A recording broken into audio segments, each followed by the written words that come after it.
En 1922, un arqueólogo abrió una tumba sellada desde hacía más de 3000 años. Dentro estaba Tutankamón. El cuerpo seguía intacto, los tesoros seguían allí. Todo encajaba excepto una cosa. Oficialmente, ese faraón no debía existir. Su nombre había sido borrado de registros, templos y listas reales como si alguien hubiera intentado sacarlo de la historia por completo, y nadie sabe quién dio la orden. Han pasado más de 100 años desde que encontraron la tumba, y el misterio sigue ahí. Porque la historia está llena de casos donde las pruebas sobrevivieron, pero las respuestas no. Hoy vamos a ver 20 de esos misterios. Historias reales que llevan siglos estudiándose, y que, aún así, nadie ha logrado explicar del todo. Comenzamos. Número 1. Jack el Destripador. El asesino que burló al mayor aparato policial de su tiempo. ¿Cuántos crímenes se necesitan para que la policía más avanzada del mundo no sea capaz de identificar a un único sospechoso? La respuesta, en Londres en 1888, fue 5. Whitechapel, en el East End londinense, concentraba más de 1 millón de personas por kilómetro cuadrado. Era el distrito policial más denso de la capital del Imperio Británico en su momento de mayor extensión. 5 mujeres asesinadas entre agosto y noviembre. El forense que examinó los cuerpos fue categórico. La disección quirúrgica documentada en 3 de los casos requería entrenamiento médico o veterinario avanzado. No era una estimación. Era una conclusión técnica formal dictaminada ante el tribunal. Scotland Yard recibió más de 3000 cartas firmadas Jack the Ripper. 2 de ellas revelaban información que no había sido publicada. Solo 2. Los investigadores nunca determinaron cuál era auténtica. El caso tiene hoy 204 candidatos formales documentados por historiadores, criminólogos y genetistas. En 2019, un análisis de ADN en el chal de una de las víctimas señaló a Aaron Kosminski, un inmigrante polaco internado en un psiquiátrico en 1891. El resultado fue contestado por la comunidad científica durante años. El método de cadena de custodia fue cuestionado. El expediente sigue sin cerrarse. ¿Qué dice de una civilización que en el apogeo de su poder no pudo identificar a un hombre que actuó 10 semanas y a menos de 2 kilómetros de su sede policial más importante? Número 2. La Biblioteca de Alejandría. Lo que ardió y lo que nunca volvió. 700.000 unidades de papiro. Esa es la cifra que los historiadores greco-romanos asignan a la Biblioteca de Alejandría en su momento de mayor esplendor, hacia el siglo II a.C. La comparación que nadie hace. En ese mismo periodo, la biblioteca más grande de Roma contenía aproximadamente 20.000 volúmenes. La distancia entre las dos no es cultural, es civilizacional. Lo que la mayoría cree saber sobre su destrucción es incorrecto. No ardió en una sola noche. La evidencia arqueológica y los textos coetáneos apuntan a un deterioro progresivo de más de 400 años. Incursiones sucesivas, expolio sistemático, reducción gradual de fondos bajo diferentes gobernantes. El incendio de Julio César en el año 48 a.C. quemó un almacén portuario con copias de tránsito, no el edificio principal. La pregunta que ningún investigador ha podido cerrar es ¿qué contenía exactamente? Había catálogos. Calímaco, el poeta que ejerció como bibliotecario, elaboró un índice de 120 volúmenes. Ese índice también desapareció. El problema real está en lo que la arqueología confirma que existía. Obras de Aristóteles que los medievales nunca llegaron a leer. Tratados médicos de escuelas sin sucesores. Cálculos de Eratóstenes que determinaron la circunferencia de la Tierra con un margen de error del 1%, en el siglo III a.C. El misterio central de la Biblioteca de Alejandría no es cómo murió, es lo que contenía cuando lo hizo. Número 3. El asesinato de Kennedy. 60 años de archivos clasificados y el crimen más investigado del siglo XX sin resolver, a las 12:30 del 22 de noviembre de 1963, en la Plaza Dealey de Dallas, el 35º presidente de los Estados Unidos fue asesinado. Un sastre aficionado llamado Abraham Zapruder filmó el atentado. Su película, de 1926 segundos, fue examinada fotograma a fotograma por la Comisión Warren, el Comité Selecto de la Cámara y peritos acústicos independientes. La Comisión Warren, encargada por el presidente Johnson y compuesta por 7 de los juristas y políticos más eminentes del país, publicó en 1964 su veredicto. Lee Harvey Oswald actuó solo desde el 6º piso del depósito de libros escolares de Texas. La comisión analizó más de 550 testigos y produjo 27 volúmenes de evidencia. En 1979, 15 años después, el Comité Selecto de la Cámara de Representantes para los Asesinatos revisó la misma evidencia con nueva tecnología acústica. Su conclusión fue diferente.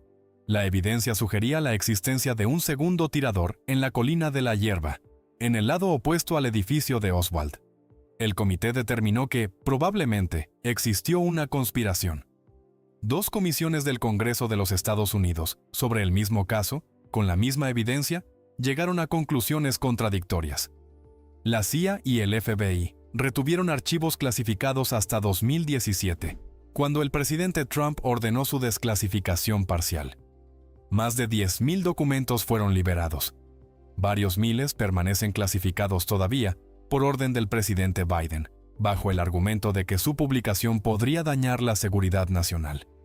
60 años después del magnicidio, Lee Harvey Oswald fue asesinado por Jack Ruby 2 días después del crimen, antes de declarar ante ningún tribunal. El caso ha demostrado algo específico en 60 años de investigación. La democracia más poderosa del mundo puede examinar su propio crimen más visible y producir 2 respuestas oficiales opuestas sin que ninguna de las 2 termine de cerrarse. Número 4. El colapso del bronce. Cómo 5 civilizaciones avanzadas desaparecieron en una sola generación. En el año 1200 a.C., el Mediterráneo oriental era el sistema económico más complejo que el mundo había construido. Egipto en su apogeo. El imperio hitita dominando Anatolia desde el Mar Negro hasta el Éufrates. Micenas exportando cerámica a Chipre. Ugarit coordinando rutas comerciales que conectaban 13 civilizaciones distintas. Chipre producía el 80% del cobre del mundo conocido. 50 años después, todo había desaparecido. No fue una conquista. No existe evidencia de un ejército invasor único. Las tablillas de arcilla halladas en Ugarit, la última gran ciudad del bronce tardío excavada, muestran cartas desesperadas. El rey pidiendo trigo, el rey pidiendo barcos, el rey avisando de ataques desde el mar.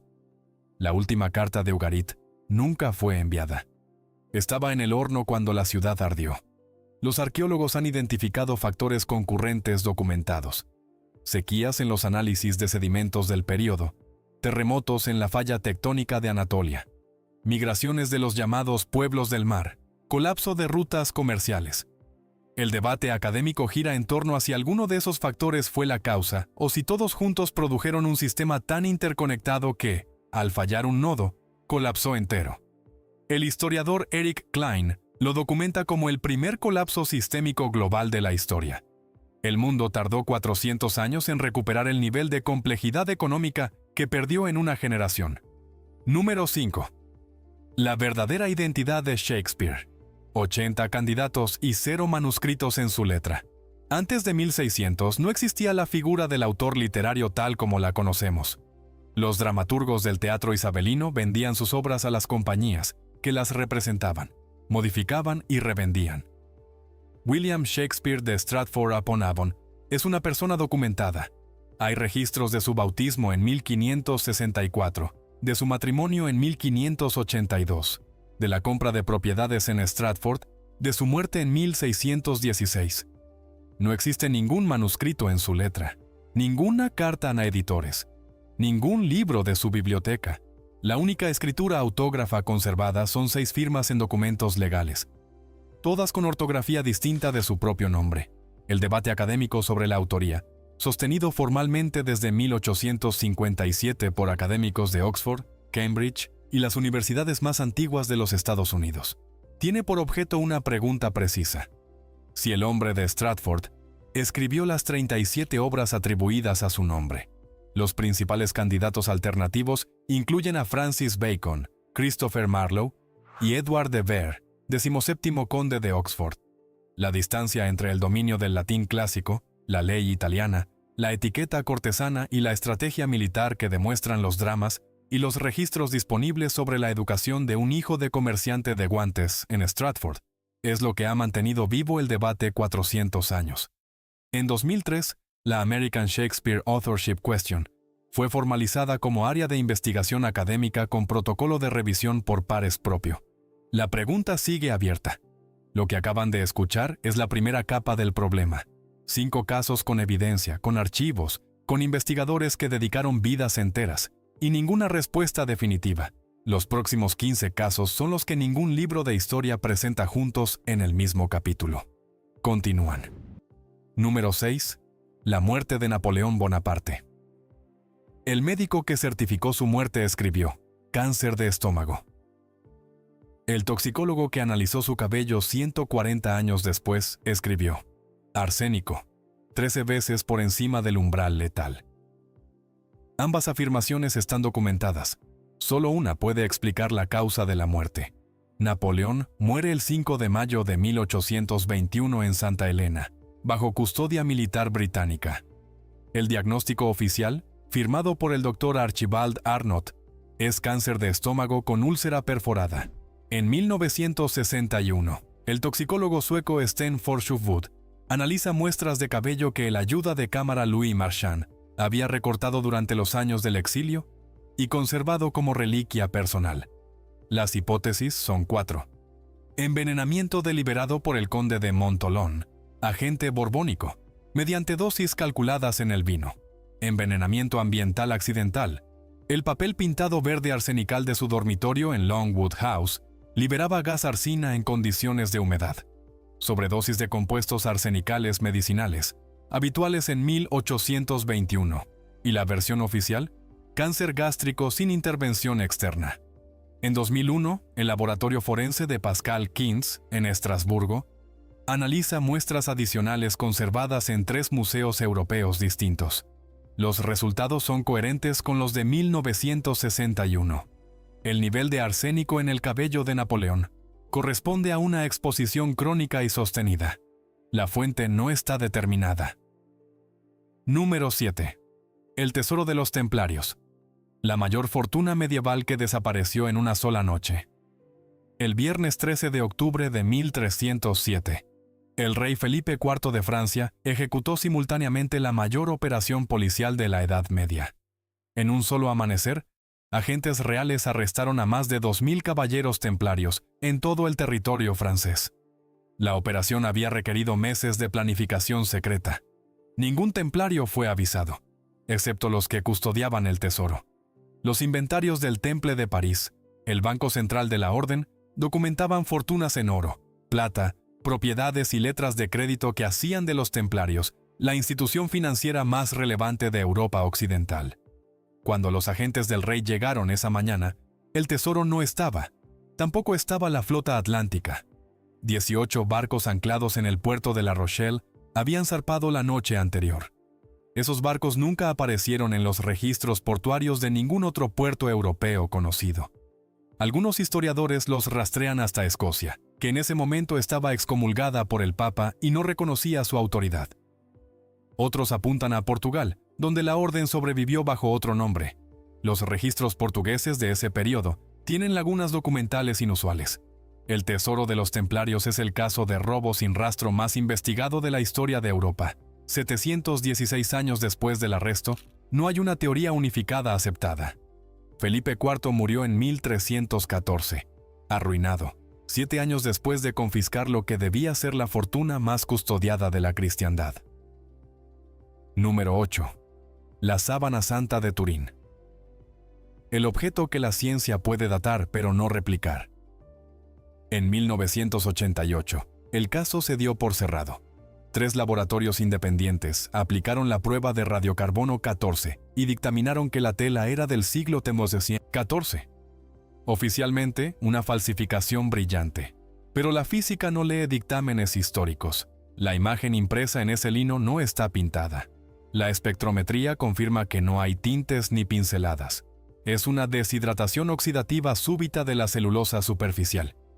A todos los efectos, un negativo fotográfico impecable, creado 4 siglos antes de que se inventara la fotografía. El problema insalvable es topográfico. Cuando científicos estadounidenses analizaron el sudario con un sistema VEP8 de la NASA, descubrieron que el claroscuro codifica información tridimensional exacta. Un falsificador medieval no podía ejecutar un mapa de relieve en 3D porque ese concepto matemático, sencillamente, no existía en su civilización. En 2011, el Centro de Investigación Estatal Italiano ENEA intentó replicar la imagen en un laboratorio. Lograron el mismo efecto químico, sí, pero para conseguirlo necesitaron disparar láseres de luz ultravioleta direccional en pulsos ultracortos. La contradicción es absoluta. Tenemos un lino fechado por la arqueología en plena Edad Media y una imagen que requiere tecnología de radiación electromagnética de finales del siglo XX. Cuando 2 ciencias duras chocan de frente ante la misma prueba física y ninguna cede, el expediente sigue abierto. Número 9. El Triángulo de las Bermudas. 75 aviones, cientos de barcos y todas las explicaciones que no funcionan. La zona delimitada entre Miami, las Bermudas y Puerto Rico tiene una cifra de desapariciones que la Guardia Costera de los Estados Unidos y la Lloyd's de Londres han estudiado con estadística comparada desde los años 60. Su conclusión, publicada en documentos oficiales en los años 80 y 90 respectivamente, la tasa de desapariciones en el Triángulo de las Bermudas no supera estadísticamente la de otras áreas marítimas de tráfico equivalente en el mundo. El caso más citado, el vuelo 19, ocurrió el 5 de diciembre de 1945. 5 aviones torpederos de la Marina Americana despegaron de Fort Lauderdale para un ejercicio de navegación y no regresaron. Las transcripciones de radio muestran que el líder del vuelo perdió la orientación. Confundió el Atlántico con el Golfo de México. Los aviones cayeron al mar por falta de combustible. El avión de rescate que fue a buscarlos también desapareció, probablemente por una explosión de combustible en pleno vuelo. Charles Berlitz publicó en 1974 El Triángulo de las Bermudas, que vendió 20 millones de ejemplares y consolidó el mito en la cultura popular. Los investigadores que revisaron sus fuentes encontraron que varios de los casos citados tenían explicaciones documentadas que Berlitz omitió de forma sistemática. El triángulo más famoso del mundo es, con toda probabilidad, el resultado más exitoso de edición selectiva de información de la historia del periodismo popular. La pregunta que eso deja sin responder no es qué hace desaparecer los barcos, es que nos hace necesitar que algo los haga desaparecer. Número 10. Tutankamón. El faraón que gobernó 9 años y casi fue borrado de la historia. El faraón Tutankamón murió con 18 años, en el año 1322 a.C. Su sucesor, el general Horemheb, hizo algo que en el sistema de creencias del antiguo Egipto equivalía a borrar un alma del universo. Eliminó el nombre de Tutankamón de todos los registros oficiales. Destruyó estatuas, desmontó templos, reasignó sus construcciones a otros faraones. Durante 3000 años, Tutankamón no existió. Howard Carter lo encontró en 1922 precisamente porque Horemheb había hecho también ese trabajo. Al quedar borrado de los registros, la tumba del faraón nunca fue saqueada. Los ladrones de tumbas no podían buscar lo que no sabían que existía. El contenido fue catalogado en más de 5000 objetos. La momia reveló fracturas en la rodilla izquierda, malaria, una deformidad congénita en el pie y más de 2 bastones de apoyo entre sus pertenencias. El hombre que gobernaba Egipto, Nubia y Canaán caminaba con dificultad. El análisis de ADN, publicado en 2010, determinó que sus padres eran hermanos, en línea con la práctica endogámica de la familia Amarna. Lo que sigue sin resolver es por qué murió. Traumatismo, malaria, anemia hereditaria, asesinato. Hay 4 hipótesis compatibles con la misma evidencia física. El análisis de la momia de ese mismo año identificó un golpe en la cabeza. Las tomografías más recientes no determinan si fue ante-mortem o post-mortem. 3000 años después de que alguien decidiera que Tutankamón nunca había existido. Su nombre es el más reconocido de todos los faraones de Egipto. Esa paradoja no tiene resolución cómoda. Número 11. El Arca de la Alianza. Una caja de madera de acacia recubierta de oro, con dimensiones exactas descritas en el libro del Éxodo. 2 codos y medio de largo, codo y medio de ancho, codo y medio de alto. Aparece por última vez en los registros históricos de Jerusalén hacia el año 587 a.C., en vísperas de la conquista babilónica del Templo de Salomón. Desde entonces, 48 expediciones documentadas la han buscado en 6 países distintos. En Aksum, Etiopía, la Iglesia Ortodoxa Etíope custodia desde hace siglos lo que afirma ser el Arca de la Alianza en la Capilla de las Tabletas, adyacente a la Basílica de Nuestra Señora María de Sion.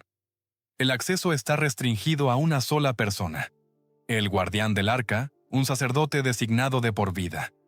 Desde al menos el siglo XV, ningún investigador externo ha podido verificar la afirmación de manera independiente. Las hipótesis arqueológicas son 5. Transportada a Etiopía en el siglo X a.C. por Menelik, hijo documentado del rey Salomón y la reina de Saba según crónicas etíopes.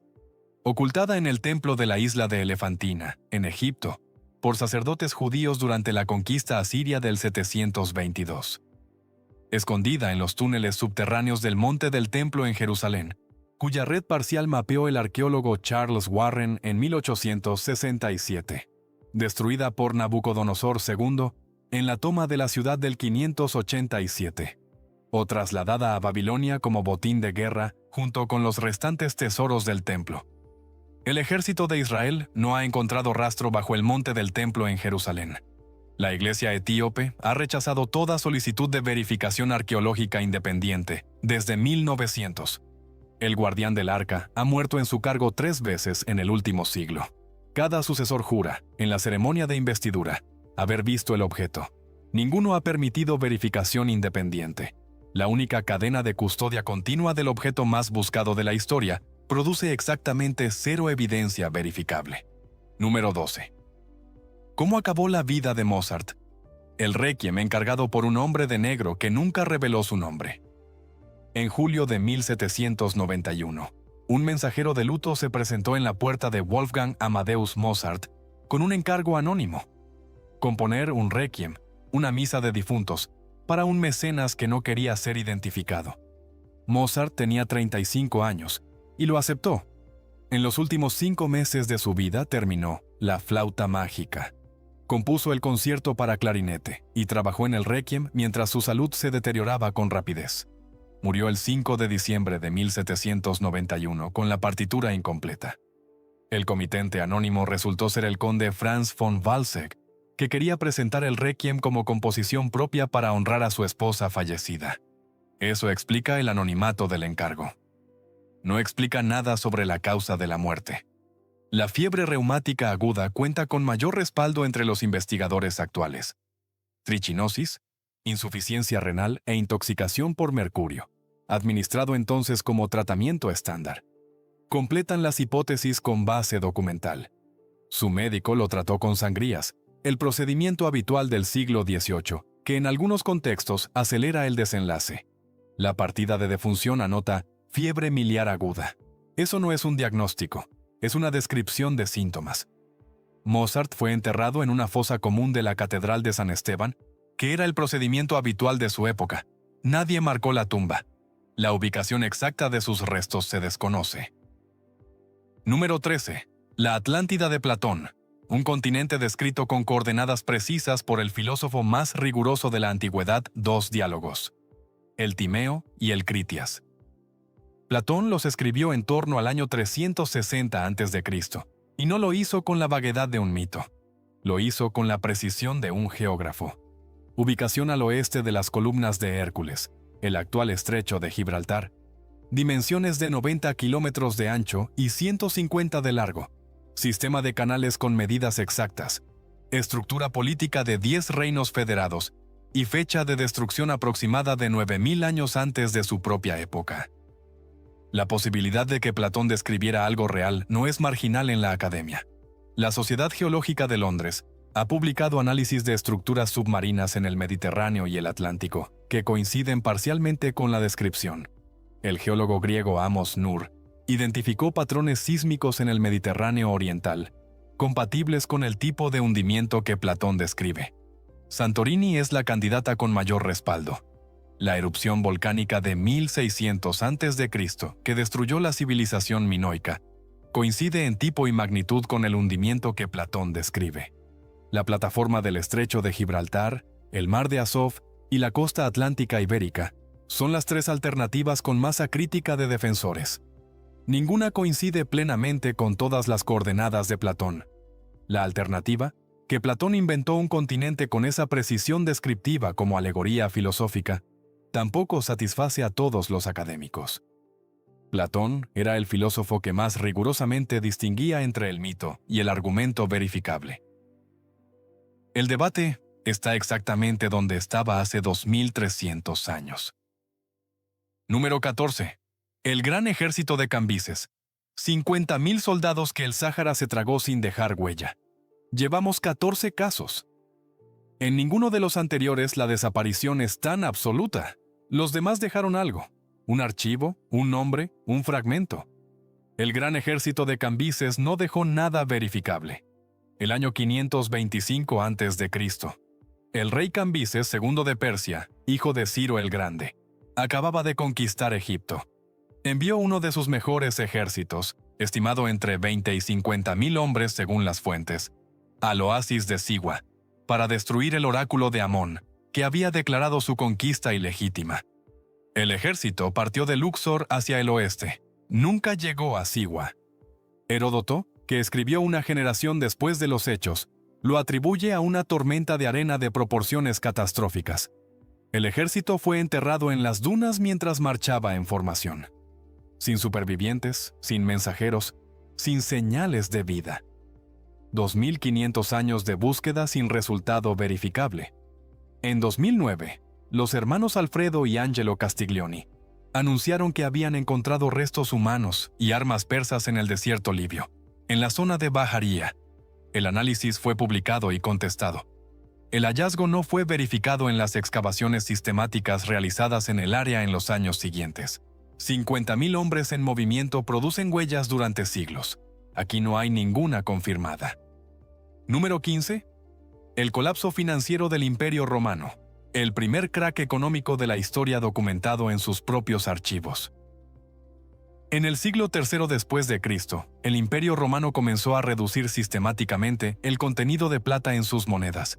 El denario, la moneda estándar del imperio, pasó de tener 94% de plata en el año 0 a tener menos de 2% en el año 274.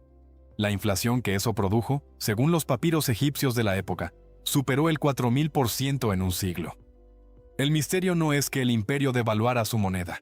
El misterio es por qué no vio venir lo que eso provocaba, cuando tenía registros económicos del Mediterráneo que cubrían 300 años. Los administradores romanos conocían la contabilidad, tenían censos, tenían archivos de precio del trigo que se extendían por generaciones.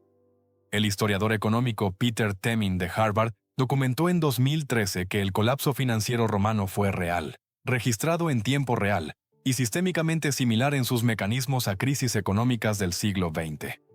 Lo que diferencia el siglo III romano de cualquier crisis moderna es que no hubo rescate. La civilización era el sistema que colapsaba. El Imperio Romano tardó 150 años en colapsar completamente. El proceso fue registrado en tiempo real, por sus propios funcionarios, en sus propios archivos. Nadie lo detuvo. Número 16. Stonehenge, 25 toneladas transportadas 240 kilómetros por una civilización sin escritura ni rueda documentadas. La existencia física de Stonehenge es el problema arqueológico. Con los medios documentados en el año 2500 a.C., construirlo debería haber sido imposible. Los bloques de piedra azul de Stonehenge provienen de las montañas Preseli, en el suroeste de Gales. La distancia hasta la llanura de Salisbury, en el sur de Inglaterra, es de 240 kilómetros. Los bloques más pequeños pesan 3 toneladas. Los sarsens, las piedras verticales del anillo exterior, pesan entre 25 y 50 toneladas. La civilización que los transportó no tenía escritura, no tenía rueda documentada, No tenía animales de tiro suficientemente poderosos para esas cargas. La arqueología experimental ha probado que las piedras podían moverse sobre trineos de madera con cuerdas y mano de obra coordinada de forma masiva. El transporte fluvial de parte del trayecto está documentado geológicamente.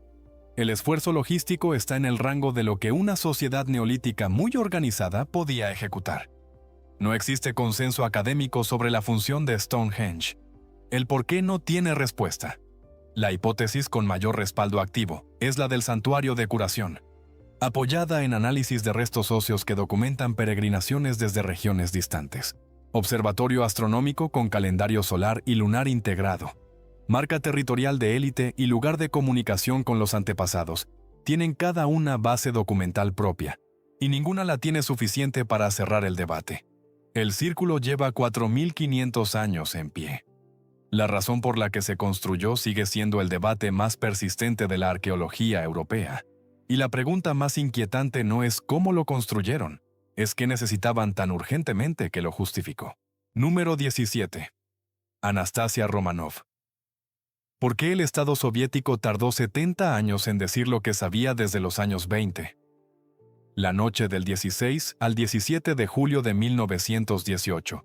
En el sótano de la casa Ipatiev, en Ekaterimburgo. 11 personas fueron ejecutadas por un pelotón de la Checa. El zar Nicolás II, la zarina Alejandra, sus 5 hijos y 4 miembros del servicio. Los cuerpos fueron trasladados a las afueras de la ciudad. Durante 70 años, el régimen soviético negó que hubiera habido ejecución. Cuando la Unión Soviética colapsó en 1991 y los archivos comenzaron a abrirse, en ese mismo año se encontró una fosa común en el bosque de Koptiaki con 9 cuerpos. En 2007, una segunda fosa con 2 restos más.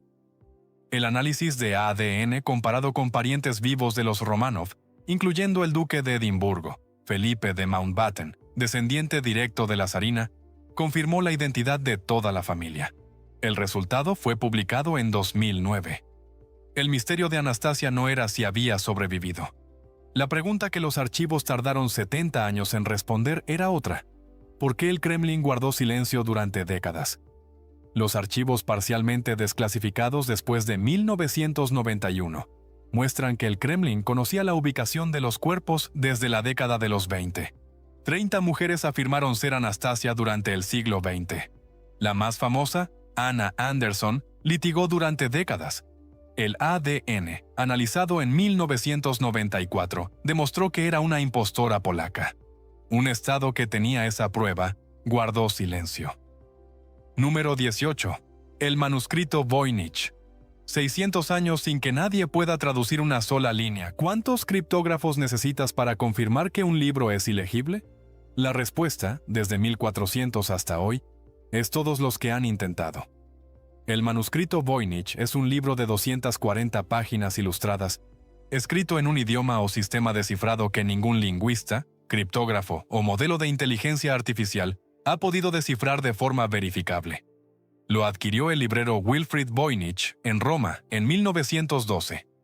El análisis de radiocarbono de la vitela lo data entre 1404 y 1438. La Agencia de Seguridad Nacional de los Estados Unidos lo estudió durante la Segunda Guerra Mundial. Los criptógrafos del proyecto Bletchley Park lo analizaron. La inteligencia naval americana lo revisó en los años 60. Ninguno pudo verificar una sola palabra con certeza. Los lingüistas computacionales sí han determinado una cosa. El texto sigue distribuciones estadísticas propias del lenguaje real. No es una secuencia aleatoria, tiene estructura de idioma. Y contiene al menos 2 registros internos distintos dentro del mismo volumen. Podría ser un cifrado, una lengua construida, una lengua muerta sin documentar, o una trampa deliberada construida a lo largo de varios siglos. En 2004, la biblioteca Beinecke de la Universidad de Yale lo adquirió. Sigue sin traducirse. Número 19. Las líneas de Nazca. Geometría perfecta donde nadie podía verla.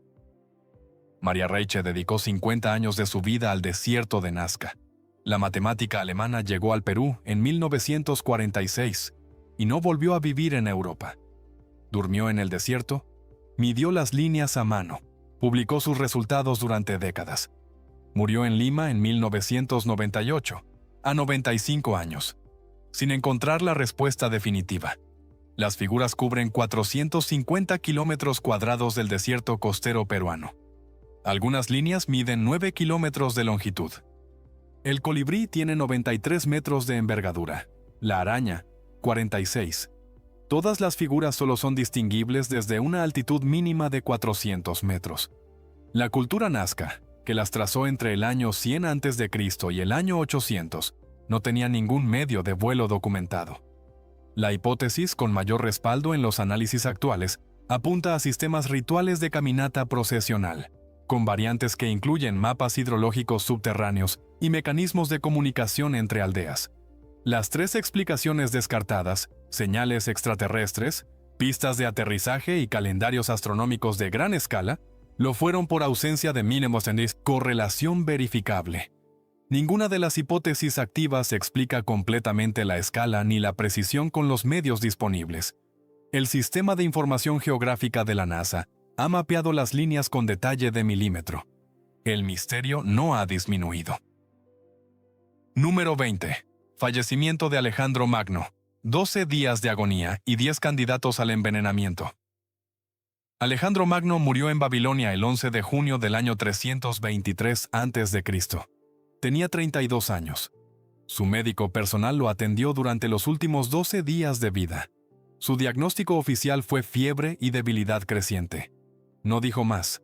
Los síntomas documentados por los historiadores clásicos, Diodoro Sículo, Arriano, Plutarco, incluyen fiebre alta, dolor abdominal severo, parálisis progresiva de los pulmones y lucidez mental conservada hasta pocas horas antes de la muerte.